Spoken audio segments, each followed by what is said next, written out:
Associated Press, who with his colleague Adam Goldman wrote this piece called "With CIA Help, NYPD Moves Covertly in Muslim Areas." The NYPD, of course, being the New York Police Department. The issue of the legality of the CIA gathering domestic intelligence, I wanted to bring in Ghadir Abbas with CAIR, which is the Council on American Islamic Relations. You've been working on this case. What is the legality of this? What are the laws, Ghadir? Well, there are a few laws that are potentially being violated by the NYPD, possibly the FBI, as well as the CIA. So in 1981, President Ronald Reagan issued an order, an executive order, restricting the activities of the CIA, and that restriction prevented the CIA from conducting spy operations domestically within the United States. That looks to be in violation insofar as the CIA is enlisting a local intermediary to collect information. So that's one potential violation of an executive order. The other is a federal law called the Privacy Act that prevents government agencies from maintaining records on a person's First Amendment activities unless there's actually an investigation of criminal activity.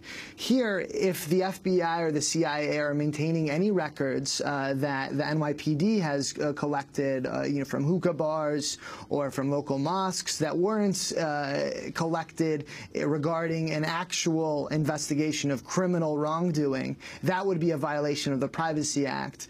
But each individual person that has been affected by the NYPD's program here, their intelligence unit, would also have a reason to go to court to enforce their First Amendment rights. So the first level of this is that a program that is investigating a particular community, it's essentially an institutional arrangement that is casting an institutional suspicion on an entire community and conducting an investigation, not of a crime, not of an individual, but of a community.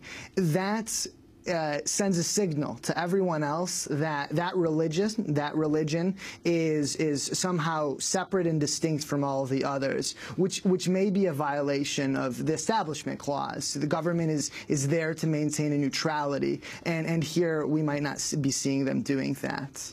And were you surprised by the extent of this cooperation between the NYPD and the CIA and the level of involvement working together between the two groups? Yeah, it is breathtaking to see the detail of involvement that the CIA has had in NYPD law enforcement tactics. But what isn't a surprise, because we've been hearing from American Muslims for years now, is it's a matter of routine police technique to go to members of the American Muslim community and to proposition them to become informants. The AP's report details how the New York Police Department used census data to match undercover officers to ethnic communities, where they spent time in hookah bars and cafes, as you said, practice some have characterized as racial profiling. And the video accompanying the story, former NYPD officer Mordechai Juzkansky says that's not the case. This is an excerpt of his comment. It's not a question of profiling. It's a question of going where the problem could arise. And thank God we have the capability. We have the language capability and the ethnic officers. I mean, that's our hidden weapon. The fact that we have officers from so many different countries who are now New Yorkers, and they want to keep New York safe. Ghadir Abbas of CAIR, your response? I think it's very revealing that the assumption that underlies the NYPD's program is that the problem that the United States is trying to address of terrorism or acts of violence is a problem that is particularly attached to the Muslim community. And I think Mordecai's words reveal very clearly that that's the mindset and the mentality that leads to this outcome. And it's a mentality that is that the AP story highlights in great detail, but it's a mentality that pervades all levels of law enforcement, the federal, state, and local level. Matapuzzo, your story not only raises questions about the relationship between the CIA and the police department in these activities, but also about the NYPD's reach. For instance, the clip we played about a unit working in New Jersey, doing investigations in New Jersey of the New York Police Department, but never informing the local law enforcement authorities of what they were doing in their jurisdiction. Right. I mean, you know, the mindset and the reason that goes on is, you know, is one that you can, I guess we can relate to, right? I mean, New York says, look, 9/11 showed us that we can't just wait for somebody else to tell us, hey, look, they're coming for New York. And so New York has said, we're going to go out there and we're going to try to identify these problems before they arrive into Manhattan fully formed, because that by then it's almost too late. So, you know, the NYPD regularly conducts undercover operations through the Special Services Unit, which is their undercover squad, outside of New York. So in 2009, the clip you played, there was a safe house in New Brunswick, New Jersey, just off of the Rutgers campus that got exposed. They were running undercover operations and surveillance, you know, throughout New Jersey, and that was kind of their safe house, if you will. I mean, they operate in Pennsylvania. We know a couple instances where they've operated in Boston.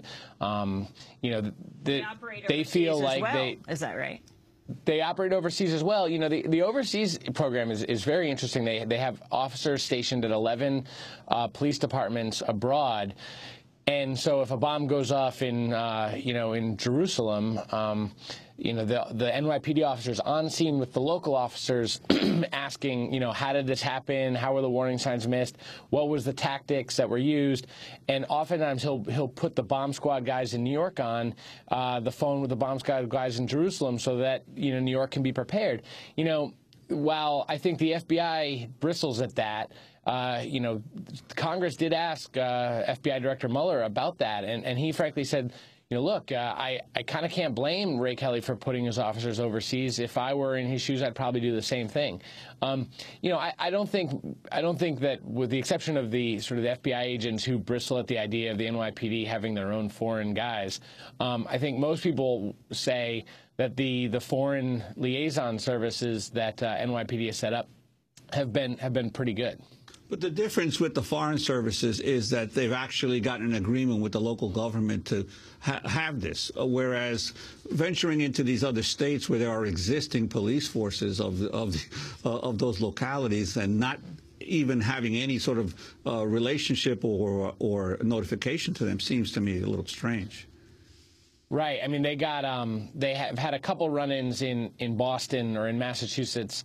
You know, where, you know, one time there were a couple guys who were monitoring a house, and local cops in Massachusetts, you know, rapped on the window and was like, who the heck are you guys? And since it wasn't their territory, they kind of had to, you know, okay, we're NYPD cops. And so that didn't go over so hot. So, look, they ruffle some feathers, but I think, you know, the Intel Division would say, yeah, we ruffle some feathers, and some people don't like it, just how aggressive we are, but this is exactly what New Yorkers want us to be. I mean, look, you can read your New York Daily News editorial today said as much. This is exactly what we want our police department to be doing. Matapuzzo, the beauty supply stores seem to be a particular hotspot that you wrote about that they would scrutinize, the NYPD. Yeah, I mean, you can look at... Right. I mean, you know, beauty supply stores is one example. You know, fertilizer places, anywhere you can buy, anywhere you can get scuba gear. I mean, look, these aren't surprises. If you could go into a neighborhood and buy a large quantity of a chemical that could make an explosive, it makes sense for the police department to want to know where that is.